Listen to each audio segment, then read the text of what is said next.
Welcome, welcome, welcome. Come on in, come on in, come on in, my friends. You know what to do. I will not be long before you tonight. I know that Yvette is going to be bringing a show in just a little bit, probably about, I would say, 8:45-ish Central Standard Time. But she had a show on the other night that I really want to kind of talk about. So as you come in, make sure you know what to do. Jump into the comment section. Give me a shout out so I can give you a shout out. Give me those hearts, those likes, those thumbs up.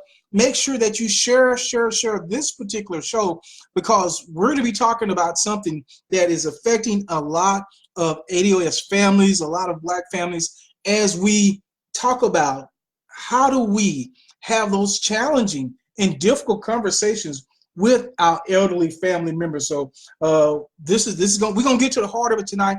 And many times when we do that, we make some mistakes, and we're going to talk about those mistakes tonight, so that those conversations won't be any easier, but they can be as good as they possibly can. So thank you, Herbert. Eric Jernigan, thank you, cousin Arlen Wallace, thank you. Welcome. Do me a favor, as I said, share the show. So let's jump right in it, fam. It's not taking any more time. The first mistake we make a lot of times is we come from a place of anger or fear and not love. We come to our parents, we come to them, and we're just into it. We're like, oh, I can't believe that you did this before, and I can't believe that, or no, you're not gonna saddle me with all this, and we come at them in the wrong spirit. Instead of coming to them in a spirit of love, in a spirit of helpfulness, too many times we just paint this horrible picture about how they're going to live and what's going to happen to them. And we think for some reason that that's going to make them want to, kind of give us permission to be part of their lives. And so we got to make sure that we're coming from a place of love. And many times that starts with us. We have to make sure that we're thinking the right thoughts, and that we've really got in our heart the right things that we need to do for them. We got to be for them. So we got to make sure that we're not coming in anger. Got to make sure that we're not coming in fear, painting these horrible pictures. Or you're going to be, if you don't do this, you're just going to be out in the cold. You're just going to be in this bad place. We have to make sure that we're coming from us. So that's mistake number one. Mistake number two is we tend to judge our parents. Many times they did the best that they knew how to do with the information that they had at the time. And many times now we have more information, and we may have had more education. And so we know more things. And so it's easy many times to come to our parents and tell them what they should have done, the mistakes that they made. I can't believe you fell for that, and how could you do this? And so we come at them with a spirit of judgment. And so what happens is, when you judge somebody, and when somebody feels judged, they become defensive, and they put up those walls, and then they don't want to give you the information that you need to help them make some tough decisions. And I think that's one of the main things that we have to have, is a spirit of cooperation, because we have to empower our elderly parents to the degree that we can, to feel like they're part of this as well, that this is a partnership, that we're working in their best interest. But that doesn't come when you judge people. So that's number two. Mistake number two. Mistake number three, we don't show them what's in it for them. We only talk about what's in it for us, what's in it for the family, what's in it for generational wealth. If we only talk about those things, we have to show, everybody's favorite radio station is WIIFM. And that's what's in it for me. We have to show them what's in it for them. And when we come to them with that spirit, we come to them with an idea of, look, I want you to be able to live the rest of your life as long as you want to, in comfort, without having to worry about these different things.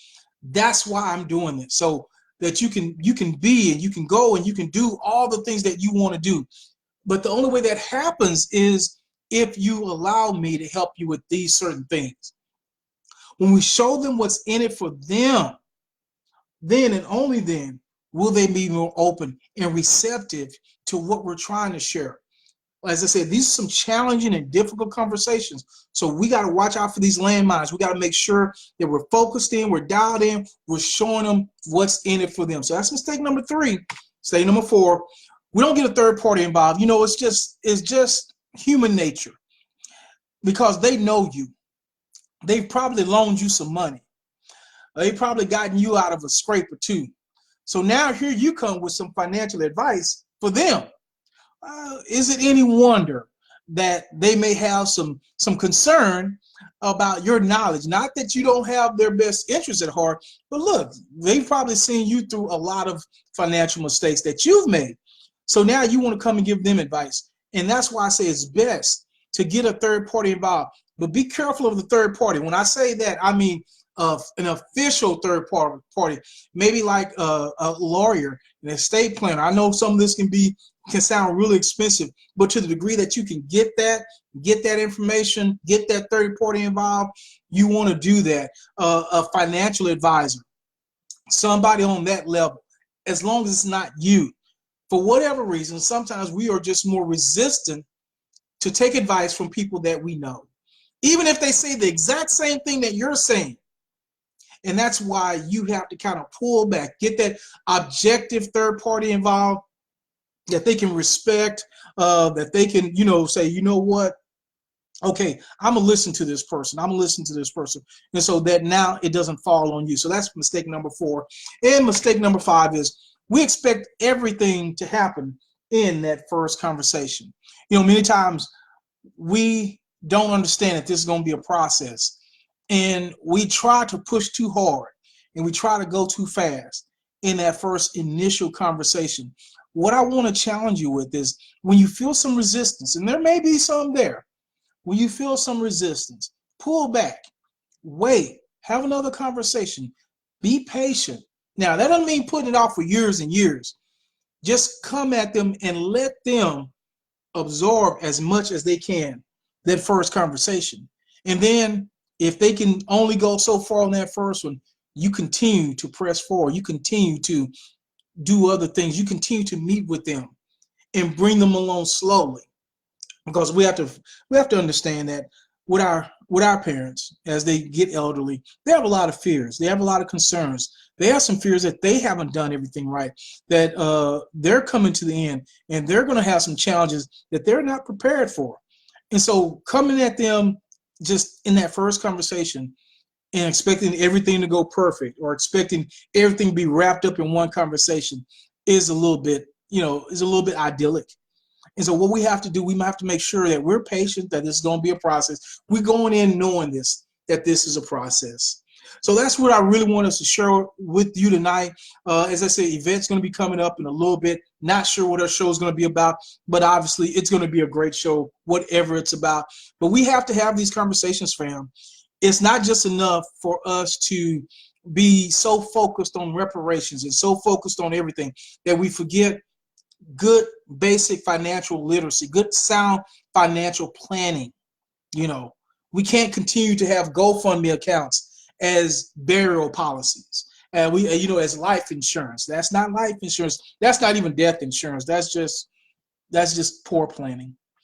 And so we have to move forward with that. So that's what I want to talk about tonight. So let's go forward. Let's have these conversations. I'd love to hear from you. Get in the comment section. Have you had these challenging conversations with your loved ones, and how did it go? I'd love to hear your feedback. And as you have them, please let me know. Reach out to me and let me know how things go. And if you want to increase your paycheck and put more money in your paycheck so that you can take care of your loved ones, make sure that you go to www.increasemychecks.com and make sure that you fill out the information there. Okay, as I said, I love each and every one of you. And until the next video, if you're watching this on YouTube, make sure to like, comment, and subscribe. Hit that like button. If you're watching this on Facebook, make sure to share the video, hearts, thumbs up, all that good stuff. And with that being said, I am out of here. I will see you on the next video. Have a good evening, everybody. Goodbye.